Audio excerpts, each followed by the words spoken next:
आया उसने सजा दी कि कैसी खौफनाक खबर सुना रहा है, सारे चले जाएंगे तो मैंने जी के क्या करना। कुछ दिनों के बाद एक और ताबीर करने वालों को बुलाया और उसे बुला के कहा कि मैंने ये ख्वाब देखा है कि मेरे सारे दांत टूट गए हैं, तो ताबीर क्या है? तो वो कहने लगा बादशाह ये तो बड़ा अच्छा ख्वाब है। उसने कहा क्या मतलब? कहने लगा इस ख्वाब की ताबीर ये है कि आपके खानदान में से सबसे लंबी उम्र अल्लाह आपको अता फरमाएगा। बादशाह ने इस बंदे को इनाम दिया, ताइफ दिए और बार बार आने की दावत दी। मेरा ख्याल है ताबीर एक ही नहीं बताई दोनों ने, लेकिन बात अगरचे बेसलीका हो कलीम, पर बात करने को सलीका चाहिए। हम ना अपने बच्चों को इस तरह समझाते हैं कि वो बच्चे बजाय समझने के नाराज हो जाते हैं। हमारा समझाने का अंदाज बाज़ोकात इल्ला माशाअल्लाह तौहीन आमेज होता है। हमारा बाज़ोकात बाज लोगों से मिलना, बाज लोगों के साथ रब्त रखना, उसमें खूबसूरती नहीं होती। दानाई, तदब्बुर, हिकमत, मामला फहमी, ये एक बड़ा जरूरी काम है, एक बड़ा समझदारी वाला काम। नबी पाक सल्लल्लाहु ताला अलैहि वसल्लम ने हमें हिकमत सिखाई, दानाई सिखाई। पता है मसाइल मसाइल कब होते हैं? जब हम उन्हें जहन पे सवार कर लेते हैं, और जब परेशानी को ज़हन पे सवार ना किया जाए फिर परेशानी परेशानी नहीं रहती, फिर बंदा आसानी से उस परेशानी से गुजर जाता है। बड़े तदब्बुर के साथ रोजमर्रा के मामलात को डील करें। मेरे पास एक दोस्त अपने बच्चे को लेके आए, कहा हज़रत इसको दम कर दें, और साथ उन्होंने कहना शुरू किया बाकी तो इसके बहन भाई बड़े अच्छे थे, ये जिद्दी भी बहुत है और अड़ भी बड़ी जल्दी जाता है, और इसके मिजाज में तलखी भी बहुत ज़्यादा है, और इसकी तबीयत के अंदर सख्ती। दो चार बातें उन्होंने की तो मैंने कहा कि आप तो इसके वालिद हैं, अगर आप ये लबो लहजा इसके बारे में बयान करेंगे ये तो सारे खानदान से कट जाएगा। आपको तो ऐसा करना चाहिए था कि अगर आप इसे समझाते भी तो इस तरह समझाते कि इसे पता ही ना चलता मुझे कोई समझा रहा है।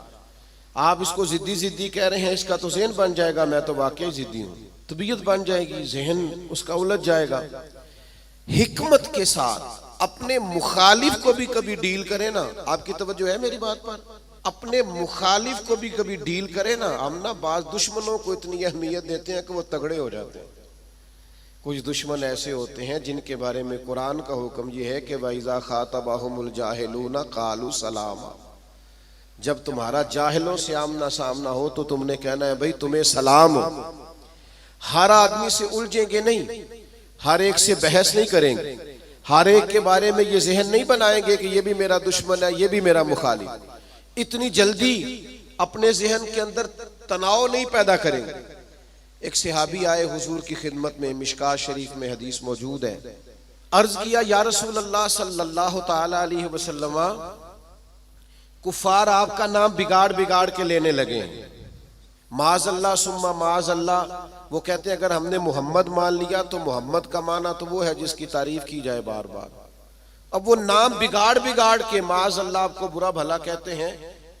तो वो सहाबी आए थे और उन्होंने बड़ी खौफनाक तरीके से बात सुनाई, पर पता है हुजूर ने क्या फरमाया? फरमाया पता नहीं वो किसको गालियां दे रहे हैं, पता नहीं वो किसका नाम बिगाड़ रहे हैं, मुझे तो अल्लाह ने मोहम्मद बनाया है। अपने दुश्मन को भी आप हिकमत से डील करेंगे, आप देखेंगे कि आपको उसको इतना तवाना नहीं कर देना कि वो बाद में ज्यादा बड़ा मसला बन जाए। तो दानाई, तदब्बुर, हिकमत, मामला फहमी। यानी एक शख्स ने आके हुजूर की बारगाह में अर्ज किया मैं इस शर्त पे कलमा पढ़ूंगा कि मैं नमाजें 2 पढ़ूंगा। ये सिर्फ हुजूर का इख्तियार है कि नबी पाक किसी को इजाजत दे दें, वरना किसी और का इख्तियार नहीं है।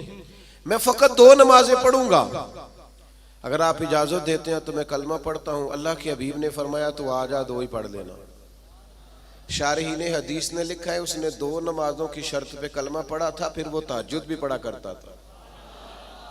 हमारे यहाँ ना लोगों को मौका ही नहीं दिया जाता मस्जिद आने का।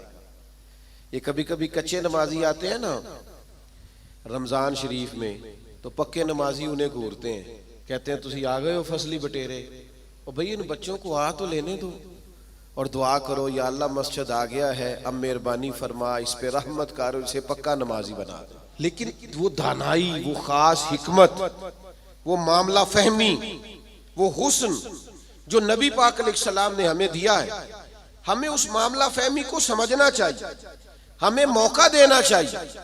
देखिए जब सुलह हुदैबिया हुई ना, तो बाद शराइत ऐसी थी जो बड़ी मुश्किल थी सहाबा के लिए मानना।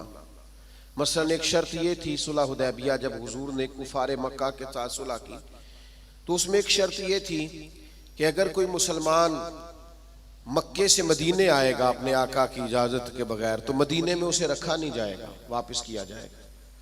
लेकिन अगर कोई मदीने से मक्का जाएगा तो मक्के वाले वापस नहीं करेंगे, यानी हम बंदा वापस करेंगे, वो वहां बंदा रख सकते हैं, लेकिन हमारा अपना भी आए तो हम उसे पनाह नहीं देंगे। अब ये शर्त बड़ी अजीब थी।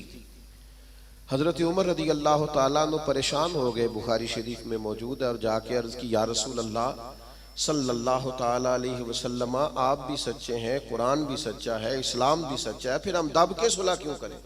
तो नबी करीम ने फरमाया, उमर मैं अल्लाह का रसूल हूँ, मैं वही कहता हूँ जो मेरा रब हुक्म इरशाद फरमाता है। फरमाते मैं जनाबे सिद्दीक अकबर के पास भी गया कि ये अजीब बात है कि वो